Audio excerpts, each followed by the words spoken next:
I took a job as a fire lookout in the middle of the woods. I found a strange set of rules to follow. Part 7. Submitted by Squishy Cabbage.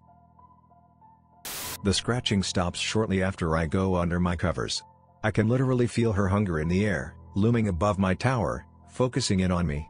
I peek from my bed once I'm certain that the scratching noises have stopped. I don't want her to catch me off guard. I want to be ready for anything she throws at me. I stand up, and circle around the balcony of my hut, scanning the surrounding area. Where she stood before, she no longer does. I knew she was fast. Previously, she had beaten me back to my tower when I found her crying in the woods. She could be anywhere. I turn back to walk into my hut. I'm looking out one of the windows, as the reflection of the dull lamp starts to flicker behind me. Shit. Rule 4. At night, always sleep with your lamp on.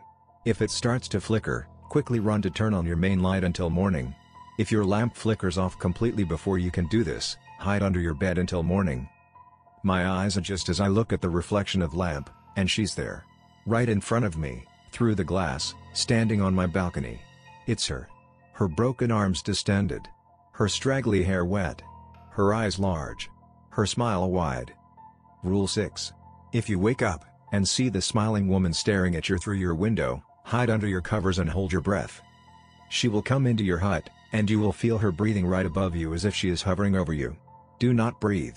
This will last only a few seconds. Once you feel her leave, turn on the main light until morning. The lamp flickers once more, then shuts off, plunging me into darkness. I have 2 rules that I need to follow.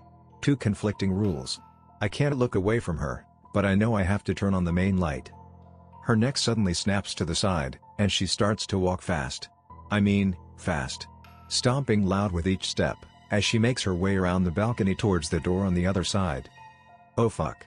I turn and sprint to the main light.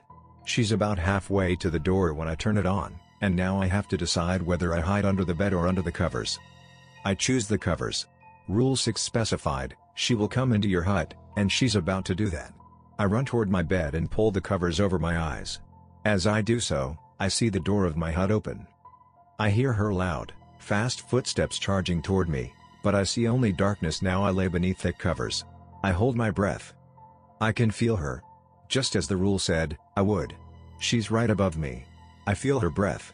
It's cold. My eyes are shut, but I know she's there. I'm trying to hold my breath.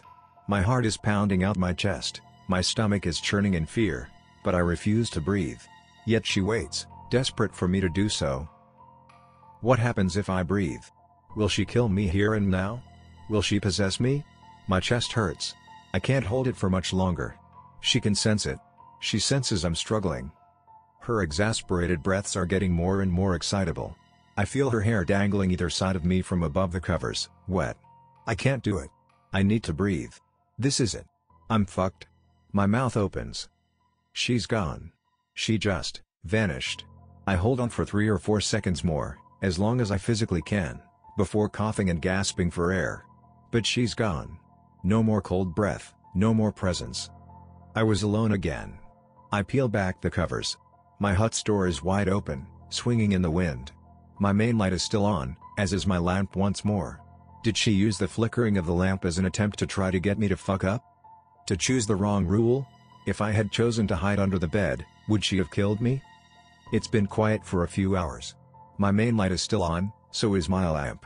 I feel slightly safer, but I think that's her game plan, to lure me into a false sense of security. I'm not letting my guard down. And thank fuck I didn't. I see a fucking campfire, right by my tower.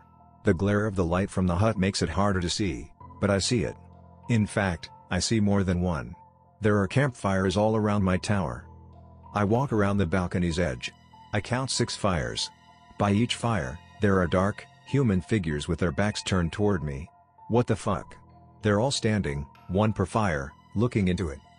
The figures are of different sizes, one looks like a child. I can't make out any specific features in the darkness, just their shapes. By the 6th fire, there is no figure. Why is there no figure there? Just as my eyes start to adjust to the darkness below, the figures begin to fall into their fires. One by one. The first to fall into its fire resembles a man. The figure is tall and skinny. He drops face first into the flames, almost willingly. As he squirms, the flames engulf him, making it impossible to make out any of his features. His screams pierce the air. As I stare in horror, another figure, a woman, then falls into her fire. She screams as the flames cover her, writhing in the fire.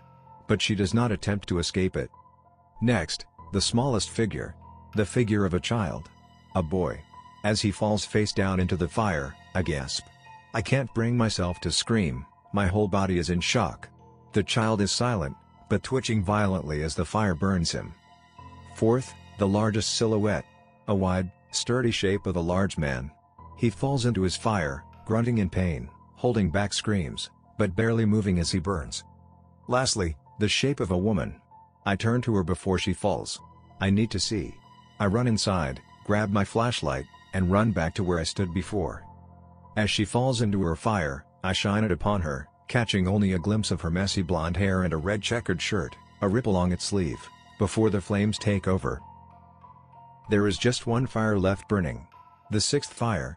The fire with no figure by it. As the screams of those below me echo into the night, I hear the faint sound of a woman crying.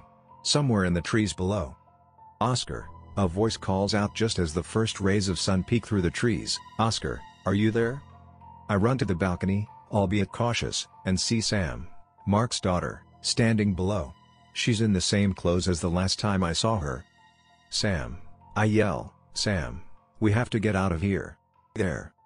Oscar, she shouts back, Oscar, I know. I know everything.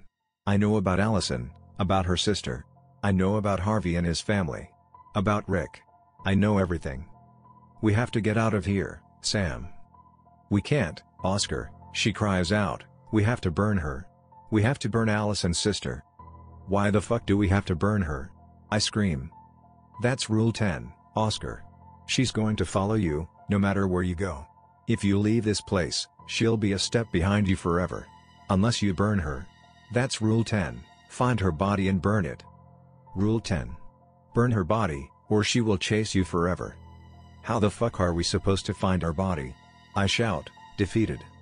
I know where it is, Oscar. Sam smiles warmly in an attempt to calm me. Let me explain everything on the way. It's nearby. I've survived all the other rules. Now I just need to survive one more.